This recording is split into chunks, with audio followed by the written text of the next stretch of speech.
علم القرآن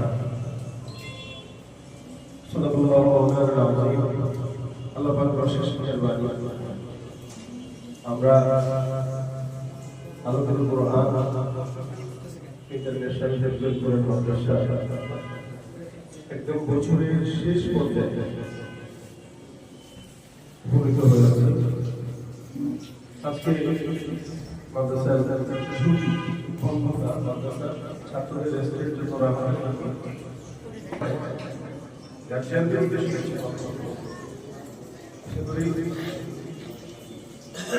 আজকে আমার ছাত্রদের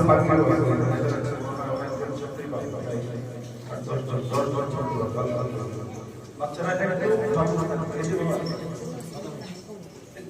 সবাই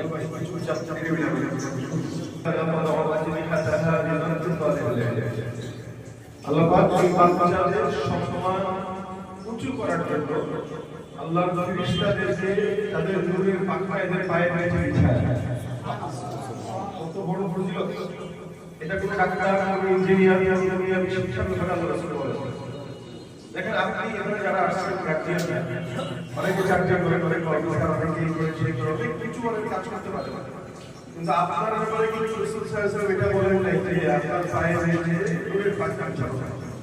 কিন্তু আপনার যে বাচ্চা যার ঘরে সে এখনো পর্যন্ত মায়ের হাতে, এখনো পর্যন্ত মা তাকে নষ্ট করে, এখনো পর্যন্ত মায়ের আদর ছাড়া সে চলতে পারে না, এই বাচ্চা আল্লাহ তাআলা এত সম্মান দিয়েছেন যে ফেরেশতারা পর্যন্ত নূরের পাখা বিছিয়ে দিয়েছেন। এবং রাসূল সাল্লাল্লাহু আলাইহি ওয়াসাল্লাম হাদিসে বলেন কেউ যদি দ্বীনের ইলম তলব করার জন্য বের হয়, আল্লাহ পাক তার জান্নাতের রাস্তাকে সহজ করে দেন। কত বড় ফজিলত! এছাড়াও ফজিলত আল্লাহ পাক এই দ্বীনের ইলমের উপর রাসূল করিম সাল্লাল্লাহু আলাইহি ওয়াসাল্লাম জানিয়েছেন। আমরা আমাদের বাচ্চাদেরকে মাদ্রাসায় যাওয়ার নিয়ম একটাই যে আমরা এদের উসিলায় যেন কোনো জান্নাত পাই, এদের উসিলায় যেন কোনো মাফ পাই। দেখা যায় ৬৬০০ করে আয়াত পড়বে আর আল্লাহ পাক তাকে ৬৬০০ তাআলা বিশিষ্ট জান্নাত দেন। সুবহানাল্লাহ! এত বিশাল বড় জান্নাত কিভাবে থাকবে সে একা? আল্লাহ পাক রব্বুল আলামিন বলেন তোমার কি আপনার প্রয়োজন আছে? এই দেখো এখানে অনেকগুলো মানুষ দাঁড়ানো যাদের সবার উপরে জান্নাত, তোমার যাকে মন চায় সর্বোচ্চ ১০ জনকে তুমি আমার কাছে সুপারিশ করলে আমি এদেরকে তোমার সাথে যাব। মানে বিষয়টা একটু দেখেন ঠিক আছে। আল্লাহ পাক হাফেজে কোরআনকে এত তারা বিশিষ্ট দুনিয়াতে সর্বোচ্চ প্রাসাদ আর কত ১৬৫ তারা, যা দুবাইতে সম্ভবত মুখস্থলিত এরকম বিল্ডিং। এখানে টাকায় দেখলে আমাদের মাথা পড়ে যায়, ভাই আমরা এত বিশাল জান্নাতের ৬৬০০ করে তালা। সুবহানাল্লাহ! এই হাফেজে কোরআনটা এদের মালিক হবে ইনশাআল্লাহ। আপনার সন্তান ভাই, আমরা বাবারা সন্তানকে দিয়ে খুশি, মানে আমি পাইছি বা আমি জীবনে এটা আমার আমার বাচ্চা, এটাই তো আনন্দ নাকি? আমার বাচ্চা যদি জান্নাতে এত বিশাল বড় তারা বিশিষ্ট জান্নাত পায়, আমার আর কি আছে? আমার আর কি পাওয়া আছে? কিন্তু আল্লাহ পাক ওই বাচ্চাকে সেটা বলবে তুমি ১০ জনকে পছন্দ করে নিয়ে বাচ্চা তাকায় ঘিরে মা বাবার পাশাপাশি যে আরো অনেক বাচ্চাকে দেখা যায়, যারা জানেন বন্ধুকে দেখা যাচ্ছে, পাশের এলাকার অমুক ভাইকে দেখা যাচ্ছে, আর অনেককে দেখা যাচ্ছে। এখন ছেলে চিনলে অবশ্যই হাত কোরআনের বাবা মাকে আল্লাহ পাক সম্মান দিবেন। এর বাইরে যারা আছে দেখা যায় কোনো একটা মানুষের সঙ্গে এই মাদ্রাসার সম্পর্ক ছিল, আসলে মাঝে মাঝে আব্দুল্লাহ মাহমুদ সাহেবের সাথে যোগাযোগ রাখতেন, মহব্বত রাখতেন, ছাত্রদেরকে আদর করতেন, মাঝে মাঝে নাস্তা খাওয়াইতেন, এতটুকুই। কিন্তু তার ছেলে এখানে পড়ে না, সে নিজেও আলেম না, তার ছেলেও আলেম না, কিচ্ছু না, কিন্তু উহিব্বুস সালিহিন ওয়া লাসতু মিনহুম লাআল্লাল্লাহ ইয়ারযুকুনি সালাহা।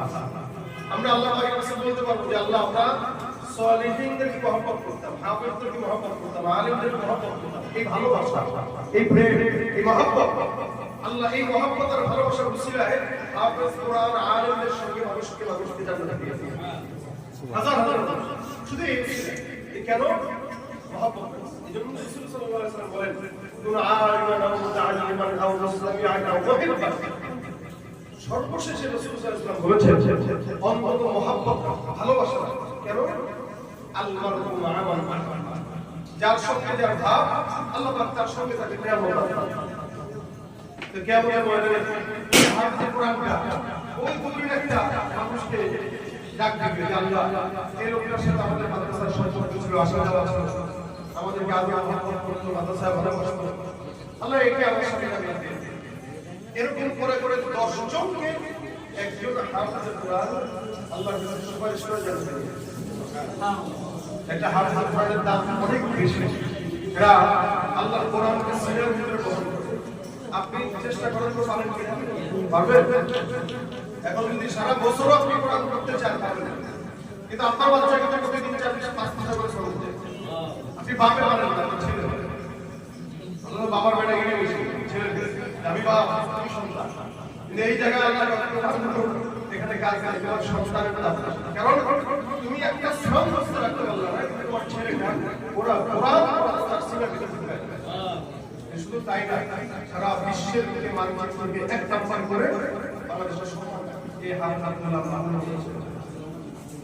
সুতরাং এটার দাম অনেক বেশি। যারা হিফজুল কোরআন এর ছাত্র, আমি প্রত্যেকটা ছাত্রকে বলতে চাই, গার্জিয়ানরা দুনিয়াতে মানুষের সম্মান কয়েক কারণে হয়। হয়তো সে অনেক সুন্দর মানুষ তাকে পছন্দ করে, সম্মান এই লোকটাকে ভালো লাগে, তার সৌন্দর্য, এই জন্য তাকে আদর করে, মহব্বত করে, ভালোবাসে। আমার ভালো অনেক বেশি টাকা পয়সা, এই কারণে তাকে ভালো লাগে, মহব্বত করে, বেশি টাকা, অত সৌন্দর্য, অত সম্পদ, নয়তো ক্ষমতা। এই যে ক্ষমতা, সুন্দর বংশ, এই টাইপের কারণে মানুষ দুনিয়াতে সম্মানিত হয়। কিন্তু যা বললাম স্থায়ী নয়।